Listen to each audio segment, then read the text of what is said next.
Entrepreneur, because it doesn't discriminate. You could be young, you can see everybody in the back that works in our staff, they're all young. You could be older, you could be a woman, you could be black, you could be Hispanic, you can be anything, you could be anybody, and you can always be an entrepreneur. Is it discriminating? I remember when I started off in business, right? How many of you guys thought that every business owner was rich? Anybody ever thought that? That's how ignorant I was. I thought if you just become a business owner, you're rich. Not true. Not true. How many of you guys know that's not true? It's not true. They lied to me. Actually, when I was 22 and started my first business, I did $250,000 my first year, not even knowing how to use a fax machine. Ignorance was bliss in my favor. I started to downplay myself when I started hanging around with other entrepreneurs. Because other entrepreneurs don't know shit what they're doing. You guys can agree to that? Family already don't know. We know that. Friends, forget it. They're not even the same friends. Hang out with other entrepreneurs. That's even more dangerous, because you're thinking that they know what they're talking about because they're in business. You got to look at what he's doing. Has he built businesses? Does she have a staff? Does she build Fortune 100s, 500s? Or is it just a person that is grinding it out? How many of you guys know that you don't own a business if you got to be there every day? You have a job. You don't have a business. Now, in the beginning, we have a job, right? It's okay. We build it up, and then eventually we have our own business, right? But for me, when I made my first $250,000 in my first year, I don't even understand how to use a fax machine. Write these statistics down, because it was alarming to me when I heard them. It's bad enough that we all read at 8th grade levels. So some of you guys don't understand some of the words I said, and I have a GED, which is kind of messed up.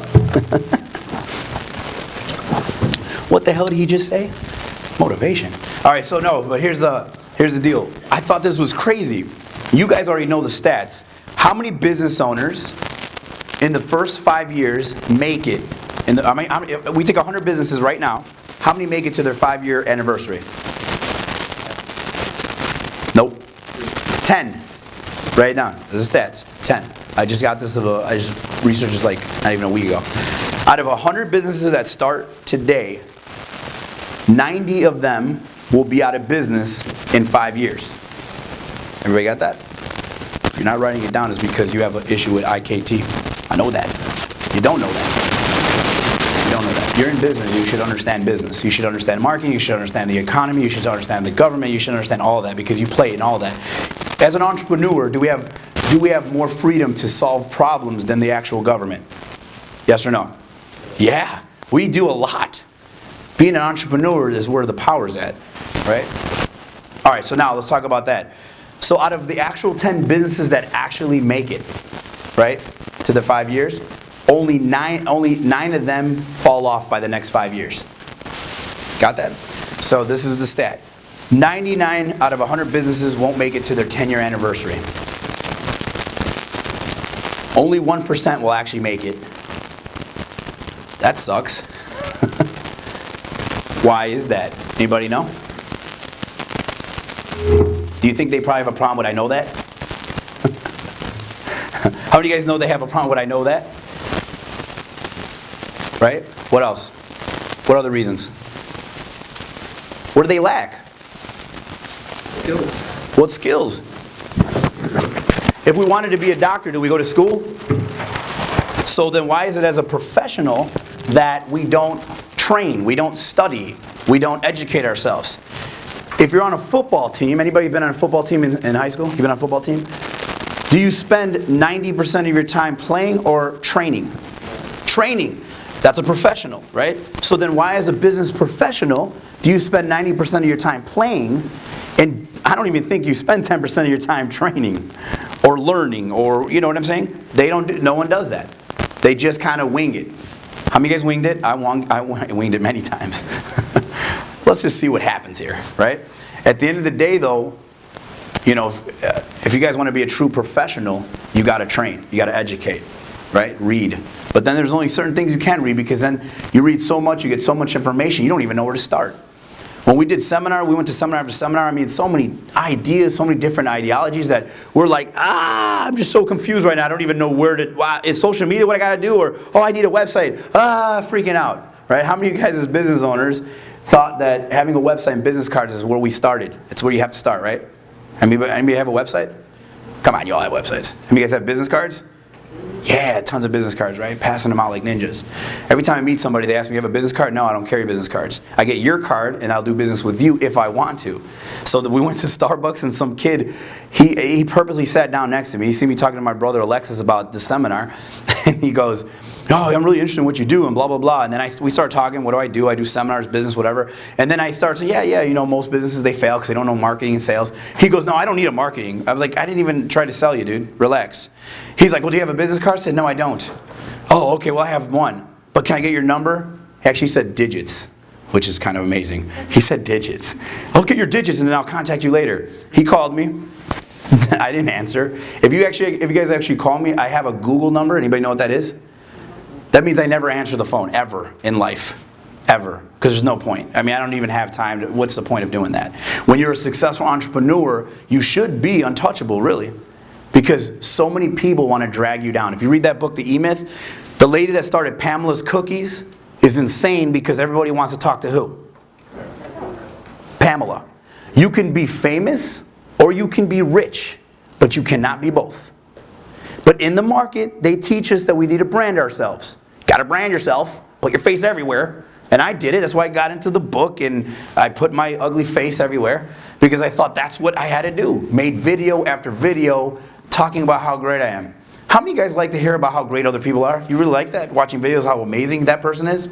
No. They teach you this guru thing. You got to, be a guru, and you got to be an expert in the field. And I watched this video by Anthony Robbins all about marketing, the top marketers, internet marketers in the world. And he said it, you can be famous or you can be rich. You cannot be both. This is coming from a guy that does multi-millions of dollars. Am I going to take his advice? Or am I going to take advice from the lady that had a seminar and said, well, what you got to do is you got to make sure your LinkedIn profile is looking hot. You got to make sure that you have an elevator speech when you go to your networking events. How many guys did that? You worked at home in the mirror? This elevator speech is going to be, I'm going to rock this shit. All right, so what do you do? And you're like, oh, well, and then you just start going, right? If you're really a successful entrepreneur and you're looking for customers, why does it matter what the hell do you do? I need to know what you do to see if you even qualify, if I could even want to do business with you at all. Does that make sense? I'm asking you most of the questions if I ever do networking. I haven't done networking for like years because it's annoying. The same elevator speeches, the same process. You guys done it? How many of you guys have done networking? It's so great. Yeah, it's amazing. You know how much business I got from networking? Tons of it. I mean, I couldn't even close, my doors were just filled with customers, right? Isn't that what they teach you in the industry? I posted on Facebook yesterday, I don't want to be industry. OYM doesn't want to be industry. We teach exactly the opposite because there's a difference between being in the 1% and being in the 99%. You guys all get that. I coined this saying, and you guys liked it. Karen loves it. If you continue to follow the masses, you will continue to be what?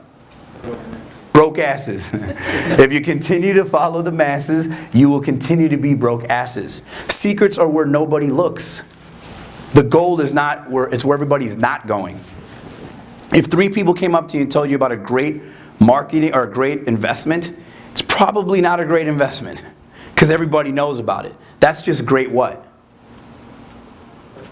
Great marketing. Who said it? Great marketing. That's just great marketing. Just because I've seen it everywhere doesn't make it more valuable, doesn't make it better, right? The best information I ever got is listening and reading books of people that no one's ever heard of, but also listening to audios that no one's ever heard of because they're in the trenches actually doing it. They're not on stage telling you a glory story, right, from back in the day. Kind of like the guy that still wants to talk about how he did great on his football squad in college. No one cares. You're not in the NFL anymore, but he's got to talk about it. When I was in it, I tackled a guy and broke his leg, right? We all talk about our glory story. Nobody cares, man. What are you doing today? What are you doing right now? What are you doing yesterday? That's what I want to know. That's the information that I'm looking for. Have I got you guys at least sold on that? Think about that stuff, man. You guys start looking. The reason why we call the company OIM because it stands for Open Your Mind. Seeing things that you were always there, right? But you've never seen them. I was talking to Nadia. She's like, I went out with this guy. I'm not going to tell you the whole story about this date. It was freaky. She said, I went out on this date, and this guy's a freak. That's all I'm going to say. And then she's seen him on campus everywhere. And I go, he was always on campus. You just never seen him because you didn't even know he existed. Does that make sense? When you drive your car and you think you're special, you start to see it everywhere, don't you? I thought I was the only one with the white diamond, the Tony Soprano style Escalade. What? Everybody's got that one? Yeah, not so original, right? If 90% of families are dysfunctional, there's nothing to talk about anymore. You're not that original. Everybody got that? My family's so messed up, so is mine. So is everybody. Somebody's got some messed up family members. 90%. I teach from logic, man. Education. Educate yourself. Know the stats. Know the numbers. Know what you're talking about. And if you're going to be in the business industry, how many of you guys are network marketing? Raise your hand. You guys got to know everything there is to know about being an employee, how the economy's working, tax purposes, everything you can learn about an employee. And we already know it sucks, but you got to have the stats and show them that's why it sucks. And that's why you're never going to win in this business, right? If whatever business that you're in, you need to know the stats. You need to know what's going on in your market, right? I'll ask people that do video and, oh, what's the market price? Huh? Yeah. The two young guys that work, the one that he's doing the video right now, I told him he should charge more. I said, but after you work with me. And then the other kid that's doing our audio, I said, you should charge more, but after you're done working with me. The reason why you charge more is so you can get your time back. Everybody got that? Less time for a lot of people. Don't be a Walmart, all right? I'd rather be a Nordstrom. I'd rather charge you more and work more with you specifically. Because at the end of the day, that's what the customer just wants to feel. They want an experience, right? Why would you go to Nordstrom when you can go to Macy's and buy the same stuff? I had an argument with 3 women. No, it's not the same. It comes from the same warehouse. And then they couldn't understand, why do I do that?